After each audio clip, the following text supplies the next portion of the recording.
boleh jawab di kolom komentar ya. Nah, menurut aku sendiri itu, logical fallacy itu adalah kesalahan dalam penerapan yang membuat argumen itu menjadi gak valid sehingga jadi gak bisa dipercaya. Gitu sih. Ada pendapat gak dari teman-teman yang lain? Setuju sih. Menurut konten media yang paling sering kalian gunain itu apa sih? Yang sering akses? Kalian suka gunain sosial media apa? Kalau aku TikTok sih, Kalau aku lebih seringnya Instagram. Kalau aku YouTube harga mati. Instagram. Aku sih Instagram ya. Kalau aku yang TikTok sih. Oh iya, sebelumnya kita bahas konten media. Konten media itu apa? Apa sih konten media itu ya? Menurut aku konten media itu sebuah cara menyampaikan informasi, tapi itu melalui media sosial. Itu bisa melalui produk elektronik gitu. Contohnya kayak produk itu bisa video, bisa audio, bisa foto. Nah, tapi kali ini kita akan bahas salah satu konten media dari aplikasi TikTok yang membahas tentang feminine energy. Ini kita bisa tanya dulu ya. Dulu gue suka mikir, kenapa ya cewek-cewek yang banyak mau, yang kerjanya nuntut, yang kerjanya ke salon mulu, dibayarin mulu, itu malah selalu dapet cowok yang bisa nge-fulfill keinginan mereka, sementara cewek-cewek yang justru malah nggak pernah nuntut, yang nerima cowok apa adanya, itu malah selalu dapet cowok-cowok brengsek yang nggak bisa ngehargain effort dia.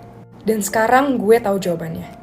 Itu karena cewek-cewek pertama tadi yang kerjanya ke salon mulu, maunya dibayarin mulu, maunya pergi ke restoran mahal, they know their standards. Mereka nggak mau turunin standar demi laki-laki. Mereka happy dengan diri mereka sendiri dan mereka invest ke diri mereka sendiri. Mereka tahu nih, gue nggak mau ngerendahin hidup gue demi laki-laki, dan itu yang akhirnya ngebuat laki-laki jadi ngejar mereka. Karena mereka investasi ke diri mereka sendiri dan mereka tahu value diri mereka tuh seperti apa. Dan itu yang ngebuat laki-laki juga mikir kayak, oh nih orang punya value, jadi gue gak rugi untuk investasi waktu dan uang ke cewek-cewek ini. Sementara mungkin cewek-cewek yang justru malah selalu masakin buat cowoknya, selalu bookingin restoran buat cowoknya, selalu ada buat cowoknya walaupun cowoknya gak ngelakuin effort apapun, itu malah being too available for the guys. Makanya mereka gak ngejar cewek ini, makanya mereka malah suka take the girls for granted, padahal sebenarnya cewek ini baik banget, Cinderella banget. Makanya aku sering bilang jadi perempuan itu harus bisa investasi ke diri sendiri, harus tahu value kamu di mana, harus tahu standar kamu tuh ada di mana. Ketika kamu turunin standar kamu demi seorang laki-laki, disitulah kamu menjadi perempuan yang bodoh. Karena nurunin standar dan jadi perempuan yang being too available buat dia, jadi the vanilla girl, itu gak akan bawa kamu kemana-mana. Yang ada kamu malah dapet cowok yang take you for granted. Jangan pernah lupa bahwa naluriahnya laki-laki adalah seorang pengejar, seorang chaser. Kalau lo pengen dia bisa ngejar lo, lo pengen dia bisa tergila-gila akan lo, maka lo harus susah untuk didapatkan. Lo harus punya standar, lo harus tahu value diri lo di mana. Justru kalau lo terlalu available dan terlalu gampang untuk didapatkan, lo bukan piala dong. Jadi jangan pernah bingung lagi sekarang kenapa perempuan yang justru ribet, banyak nuntut, minta dibayarin ini itu, minta dijemput sana sini, itu biasanya dapet cowok yang selalu bisa nge-fulfill keinginan dia dibandingkan dengan perempuan yang malah being too available. Jangan bingung lagi. Semangat.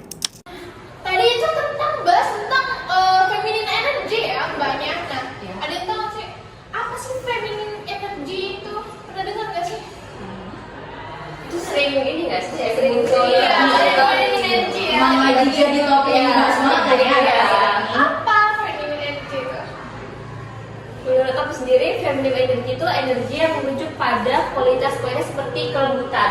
Biasanya kalau feminine itu lebih kayak orang itu lemah lembut, terus intuisi, terus dia tuh bisa di sana, terus dinamikanya tuh bersifat fluid. Kalau menurut aku. Nah, dari konten yang udah ditayangin tadi, menurut kalian apa sih kesalahan logika yang ada di konten tersebut yang sebelumnya udah kita tayangin bro? Kalau mungkin dari aku dulu kali ya. Boleh. Aku ngeliat argumen yang cewek yang kerjanya ke salon dulu atau minta dibayar dulu selalu dapat cowok yang bisa fulfill keinginan mereka. Sama yang cewek yang gak pernah nuntut malah dapat cowok yang brengsek. Nah, kalau menurut aku sendiri ini tuh bukan kesalahan logika sih ya. Karena kesalahan logikanya itu karena dia mengambil kesimpulan berdasarkan pengalaman dia sendiri atau misalnya hasty generalization ya. Padahal kan sebanyak variabel lain kayak misalnya kepribadian,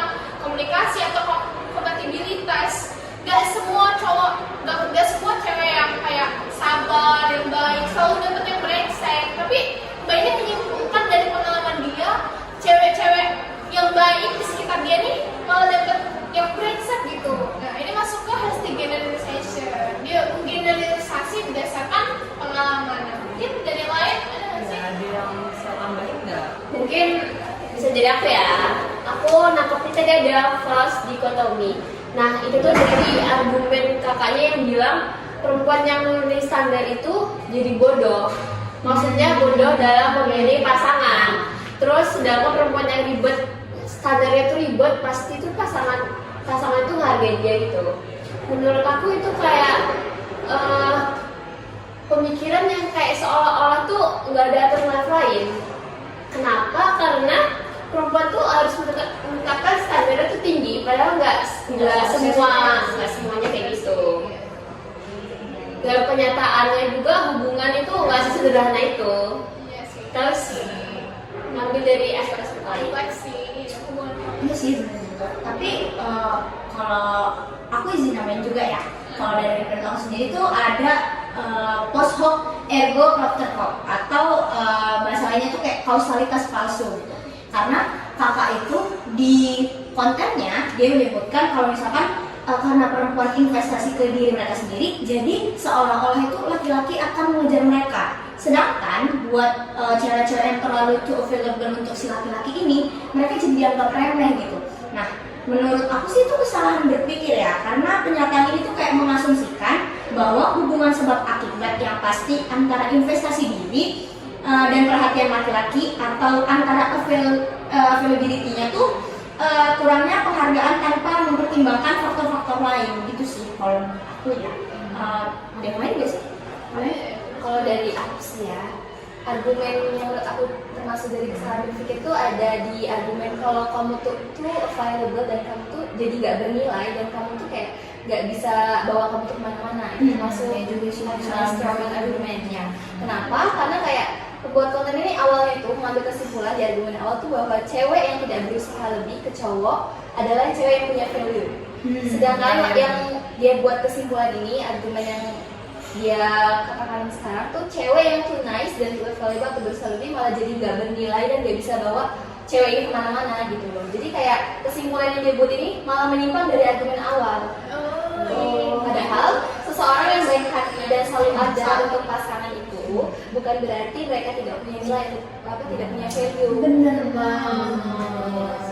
Kalau dari yang Kalau menurut aku sendiri sih salah satu logika fallacies yang ada di video ini itu appeal to tradition ya, karena kayak dia juga ngejelasin di video ini kayak naluri laki-laki itu adalah seorang pengejar, seorang chaser, dan pernyataan itu kayak mengasumsikan bahwa sifat mengejar itu tuh adalah sesuatu yang universal, terus kayak melekat pada semua laki-laki gitu loh, kayak udah nalurinya laki-laki banget gitu. Padahal kan nggak semua laki-laki tuh punya yang namanya sifat pengejar atau the chaser ini. benar Dan yang introvert. benar banget ya. Dan peran dalam hubungan modern tuh dipengaruhi banget sama yang namanya budaya dan konteks sosial. Jadi kan bukan cuma dari naluri biologis aja. Aku mau nambahin nih confirmation bias, itu cewek yang nggak pernah nutup selalu dapet cowok yang brengsek. Wah, itu sama apa ya? Nah, sang pembuat konten membuat kesimpulan berdasarkan pengalaman sendiri, bukan berdasarkan data atau pengalaman lain, bukan pengalaman yang mendukung argumen gitu. Ini dia ngomongin data ya? Iya, begitu. Jadi atas dari pengalaman diri sendiri dan memang belum kita tahu kan kan. Oke, itu ya soal logika ya teman-teman dari konten yang udah ditayangin tadi. Nah sebenarnya dari kesalahan logika itu ada nggak sih dampak yang ditimbulkan, terutama dalam komunikasi? Kan kita dalam komunikasi ada nggak sih kesalahan logika yang dampaknya? Menurut aku sendiri kayak itu bisa nimbulin kesalahan pemahaman. Jadi kayak misalnya pemahaman si A ini C, pemahaman si B ini D. Jadi kayak aduh beda nih. Gimana? Jadi banyak argumen-argumen yang akhirnya kita nggak tahu benar apa enggak ya kan. Kalau dari aku pribadi sih dari kesalahan logika yang tadi udah aku sebutin, pasti tuh ada dampaknya ya buat si perempuan. Nah si perempuan ini jadi nggak akan kasih effort yang sama kayak sebelumnya buat hubungan yang akan dilanjutin selanjutnya gitu ya, karena dia udah merasa too much effort, ujungnya malah tetap untuk diremehin kan. Ya pada akhirnya juga dia mungkin akan punya trauma tersendiri dalam menjalankan hubungan selanjutnya gitu kan sama pasangan yang selanjutnya gitu sih menurut aku ya. Bener juga sih, banyak juga yang kayak gitu. Aduh. Apa sih kesalahan logika yang bisa mengubah makna pesan yang disampaikan itu? Kalian ada yang tahu nggak? Itu sebenarnya bisa nggak sih kesalahan logika itu malah mengubah makna pesan? Menurut aku sih ya bisa ya, karena ketika argumen itu mengandung kesalahan logika, itu pesan yang ingin disampaikan itu jadi nggak jelas atau bahkan argumennya bisa nyesatin kita semua karena kita nggak tahu kebenarannya kayak gitu ya. Iya nggak sih? Iya, sih. makna pesan itu jadi gak nyampe ya. Mau kita mau ngasih tahu A, orang dapatnya B karena ada kesalahan logika. Jadinya sesat ya, kesalahan logika. Sebenarnya kesalahan logika ini bisa memicu konflik gak sih? Bisa nggak sih? Bisa, pasti bisa. Kayak udah aku bilang tadi, kayak perbedaan pemahaman itu bisa nimbulin kayak yang A nih kesimpulannya itu nggak bisa misal. Nah si B ini bisa, aduh kayak mana nih? Akhirnya mereka kayak berdebat gitu, akhirnya kayak konflik gitu. Iya benar banget, karena mereka yang satu merasa pengen menang atas pendapatnya sendiri, yang satu juga merasa pendapatnya juga benar, ya kan? Pada akhirnya ya Kita perbedaan makna juga nggak sih? Gara-gara ada kesalahan logika ini, itu malah jadi noise atau jadi hambatan. Jadi komunikasinya jadi nggak efektif. Terus jadinya konflik. Makanya itu kita harus hati-hati banget dalam menafsirkan sesuatu yang Apapun apapun. juga kita harus hati-hati. Berbicara juga harus hati-hati guys. Jangan Oke, kita udah sampai di penghujung podcast. Kita harus berpisah dengan teman sekalian. Nah, jadi kalau kesimpulan dari aku sebelum kita tutup podcast ini, argumen yang disampaikan oleh pembuat konten tersebut bisa termasuk dalam kesalahan logika seperti yang udah diomongin sama teman-teman kita ini. Apa aja tadi argumennya. Nah, terus kesalahan logika ini bisa memicu konflik, kesalahpahaman, dan tentu dalam komunikasi kesalahan logika ini bisa membuat komunikasi antara satu dengan yang lainnya itu jadi nggak efektif begitu. Oke, mungkin udah kali ya sampai sini aja ya. Kita juga iya, pembahasannya udah cukup kan. Mungkin udah bosan kali ya. Mungkin dari penonton sendiri ada kali, pasti pernah lihat konten media, terus ternyata ada kesalahan logika di situ kayak kok kayak gak masuk di logika gitu ya. Mungkin ada, mungkin bisa disebutin ya. boleh diceritakan di kolom komentar. Diceritain coba ya.